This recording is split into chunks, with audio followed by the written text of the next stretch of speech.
நான் உங்கள் கனவுகள் அன்பா. ஸோ நான் இன்றைக்கி ஒரு புது விஷயத்தை நான் உங்கள்கிட்ட முன்வைக்க வந்திருக்கேன். என்னென்னு பார்த்தீங்கன்னா, இந்த கவர்மெண்ட் பஸ்ஸெல்லாம் நம்ம புக் பண்ணி போவோம்ல, இந்த டிஎன்எஸ்சிடிசி, ஸோ அந்த பஸ்ஸில் உள்ள சின்ன இஷ்யூ தான். ஸோ ஏன் அப்படின்னு சொல்கிறேன்னா, அந்த பஸ்ஸில் வந்து நான் கோயம்புத்தூர்லேருந்து பொன்னமராவதி போகிறதுக்கு நான் பஸ்ஸு புக் பண்ணிட்டேன். பஸ்ஸு புக் பண்ணதுக்கப்புறம் ஜிபே பேமெண்ட் பண்ணிட்டேன். அதில் வந்து ஒரு ஆதார் கார்டு கூட நம்ம ஐடி ப்ரூஃப் கேட்கல, மற்ற எல்லாமே கேட்குறாங்க. அது பிரச்சனை இல்லை, சரி ஓகே. ஜிபே பண்ணிவிட்டேன். யார் போகிறாங்க அப்படின்னா, எங்கள் அம்மா போகிறாங்க. வயசு, ஏஜு, இமெயிலு எல்லாமே நான் போட்டுட்டு அதை வந்து நான் ஓகே பண்ணிவிட்டேன். பேமெண்ட்டு பார்த்திங்கன்னா ஜிபேவில் வந்து அதில் போட்டு ஜிபே ஆகிடுச்சு. பணம் வந்து டெபிட் ஆகிடுச்சு. ஸோ அந்த பில்லு எடுக்கிறதுக்கு வந்து சர்வர் இஷ்யூனால் அந்த பில்லு எடுக்க முடியல. ஸோ அந்த பில்லு எடுக்க முடியாதனால ரொம்ப நேரம் ஒரு 1/2 அன் ஹவர் ஆகிடுச்சு. லோடிங் ஆகிட்டே சுற்றிட்டு இருந்துச்சு. அப்புறம் வெளியில் வந்துட்டு அந்த சர்வருக்குள்ளே போக முடியல. ஸோ வந்து நான் ஏஐயில் கேட்கும்போது, நீங்கள் அந்த பணம் வந்து போட்டிருக்கீங்களே, அந்த யூபிஐ டிரான்சாக்ஷன் ஐடி இருக்கும்ல, அதை வச்சு நீங்கள் காட்டி நீங்கள் போய்க்கலாம் அப்படின்னு ஏஐ சொல்லிடுச்சு. சரின்ட்டு நம்ம அங்கே போய் பஸ் ஸ்டாண்டில் பஸ்ஸு அம்மா எழுதி விட போனால், அவனுங்கள்ட்ட வந்து நான் சொல்கிறேன், இந்த மாதிரி தான் இஷ்யூ ஆயிடுச்சுங்க.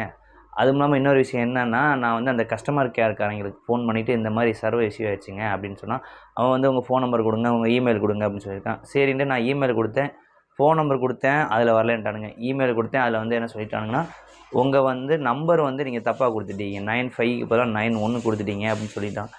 சரி ஓகே அப்படின்னா, இதில் என்னென்னா உங்களுக்கு ரீஃபண்ட் ஆயிரும் அப்படின்னு சொன்னானுங்க பணம். அதுக்குண்டான மெசேஜும் வரல. ரீஃபண்ட் ஆகுன்னா ஆட்டோமேட்டிக்காக ரீஃபண்ட் ஆகுங்கிற மெசேஜ் அனுப்பலாம்ல, ஏன் அனுப்பலை? அங்கே போய்ட்டு அந்த ஏஐ சொன்னதை வச்சு நான் அவன்கிட்ட கேட்டால், இந்த மாதிரி நான் இந்த பேரில் நமக்கு வந்து புக் ஆனது தப்பாக, சப்போஸ் பேமெண்ட் போயிடுச்சுன்னா அந்த டிக்கெட்டுக்கு அந்த பேர் புக் ஆகிருக்கும். அவங்கள்ட்ட போய் நான் இந்த மாதிரி இஷ்யூ ஆகிடுச்சின்னு சொல்கிறேன் எடுத்து, அவனுங்க வந்து இதெல்லாம் நாங்கள் எப்படி காட்ட முடியும், நீங்கள் ஒரு பேர் சொல்லுவீங்க, வேறு யாராவது புக் பண்ணியிருப்பாங்க, அவங்க வந்து உட்காந்துருவாங்க, அப்படிலாம் ஏன்டா புக் பண்ணுற? அந்த அளவுக்கு ஒரு கவர்மெண்ட் வந்து சரியான ஒரு ப்ராப்பராக வந்து புக்கிங் பண்ணி இந்த ஐடியில் உள்ள ஆள் தான் வந்து போகுங்கிற ஒரு மென்டாலிட்டி இல்லாமல் பண்ணாங்கன்னா, இது என்னது? அதை ஒரு சின்ன சரி. அப்புறம் இன்னொரு விஷயம், அதே பஸ்ஸில் இன்னொரு அம்மா வந்து அந்த அம்மா பேரில் வந்து பஸ்ஸு வந்து புக் பண்ணிட்டாங்களாம். அவங்க தங்கச்சியோ அக்காவோ யாரோ வராங்க. ஸோ அவங்களுக்கு வந்து இந்த மாதிரி நான் என் பேரில் புக் பண்ணிட்டேன், இந்த இவங்களை போக சொல்லலாம். அதெல்லாம் பண்ண முடியாமா செக்கர்? ஏன்னா அப்படி இன்டர்நேஷ்னல் ஏர்போர்ட்டில் போயிட்டு இவங்களை வந்து இறக்க போகிறாங்க. நீங்கள் வந்து அப்படியே வந்து சென்சார் மூலியமாக கண்ணுலேருந்து காதுலேருந்து எல்லாம் ஸ்கேன் பண்ணி அனுப்பிவிட்றீங்க. அது ஒரு டிக்கெட்டு தான். நான் இப்போ பஸ்ஸில் போகலன்னா இந்த டிக்கெட்டு கொடுத்து, தேட்டரில் படத்துக்கே அப்படி தான், அந்த டிக்கெட் எடுக்கணும், இன்னொருத்தவங்க போய் அனுப்பணும். இதெல்லாம் வந்து பெரிய ஒரு மேட்ரு கிடையாது.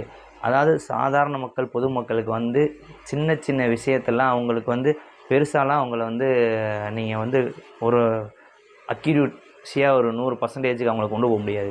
சரி அப்படியே நீங்கள் பண்ணாலும் நல்ல நாள்